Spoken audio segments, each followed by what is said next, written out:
Hi guys, welcome back to our YouTube channel market analysis के एक और video में आप सभी का बहुत बहुत स्वागत है। तो चलिए स्टार्ट करते हैं हमारा मार्केट एनालिसिस का वीडियो।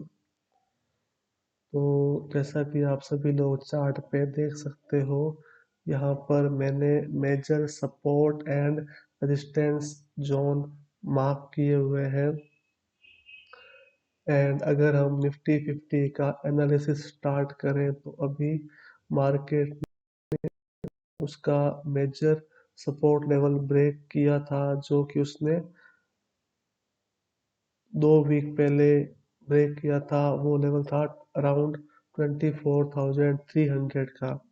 एंड उसके बाद वीकली टाइम फ्रेम पर मार्केट कॉन्टिन्यूसली उस लेवल के नीचे ही काम कर रहा है। एंड अगर हम उसके बाद के सपोर्ट लेवल बात करें तो वो निकल के आते हैं लगभग 22,000 और 21,800 के आसपास के लेवल। अभी मार्केट उन लेवल से तो थोड़ा ऊपर ही ट्रेड कर रहा है, लेकिन हमें उन लेवल्स के मार्केट के आने की प्रोबेबिलिटी को भी नज़रअंदाज नहीं करना चाहिए, क्योंकि मार्केट उन लेवल्स पर भी आ सकता है। तो सबसे पहले अगर हम वीकली टाइम फ्रेम पर एनालाइज करें तो जब तक मार्केट अपने प्रीवियस सपोर्ट जोन, जो कि अब उसके लिए रेजिस्टेंस का काम करेगा, जो 24,300 के पास के लेवल्स हैं, उनको ब्रेक करके एंड ऊपर निकलते हुए कोई अगर बड़ी कैंडल फॉर्म नहीं करे, तब तक हम उसे यही मानेंगे कि मार्केट नीचे ही ट्रेड करेगा। लेकिन अगर मार्केट अपने उन लेवल्स को ब्रेक करके ऊपर की साइड में ब्रेकआउट दे दे एंड वहां पर ट्रेड करे कुछ टाइम तक, तब हम ये सोच सकते हैं कि अब मार्केट वापस ऊपर जाने के लिए स्टार्ट हो गया है। लेकिन जब तक मार्केट अपने प्रीवियस लेवल्स के नीचे ही ट्रेड करता है, तब तक ये प्रोबेबिलिटी होगी कि या तो मार्केट साइडवेज नीचे ही मूव करेगा या फिर अपने नेक्स्ट सपोर्ट लेवल, जो कि 22,000 के पास के लेवल्स है, वहां जाने का ट्राई करेगा। एंड हमने मार्केट के ऑल टाइम हाई को भी मार्क किया हुआ है, जहां पर मार्केट 2-3 बार रेजिस्टेंस ले चुका है। एंड इस बार भी वहीं पर ही रेजिस्टेंस लेकर दिसंबर के महीने में फिर ये करेक्शन स्टार्ट हुई थी। एंड अब ईरान यूएसए वॉर के चक्कर में ये और नीचे आके अभी 23,580 पे आके रुका हुआ है।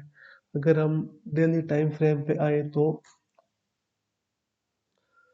आप देखोगे कि मार्केट अपने मेजर सपोर्ट लेवल, जो कि हम 200 डेज की ईएमआई को बोल सकते हैं, उसके भी नीचे आ गया है। एंड अभी डेली टाइम फ्रेम पर भी मार्केट ने अपने क्रूशियल सपोर्ट लेवल को ब्रेक करके नीचे ही ट्रेड कर रहा है। एंड अभी उसका सपोर्ट लेवल नीचे का 22,000 का बन सकता है। और हमें डेली टाइम फ्रेम पर भी ये ध्यान रखना होगा कि जब तक मार्केट 24,300 के लेवल्स के ऊपर जाके ट्रेड नहीं करे, एंड उसके बाद हमें देखना होगा कि बाद में मूविंग एवरेज कहाँ आ जाती है। एंड फिर अगर 200 डेज की मूविंग एवरेज के ऊपर जाके सस्टेन करे, जैसा कि प्रीवियस वाली करेक्शन में हुआ था, जैसे कि प्रीवियसली मार्केट में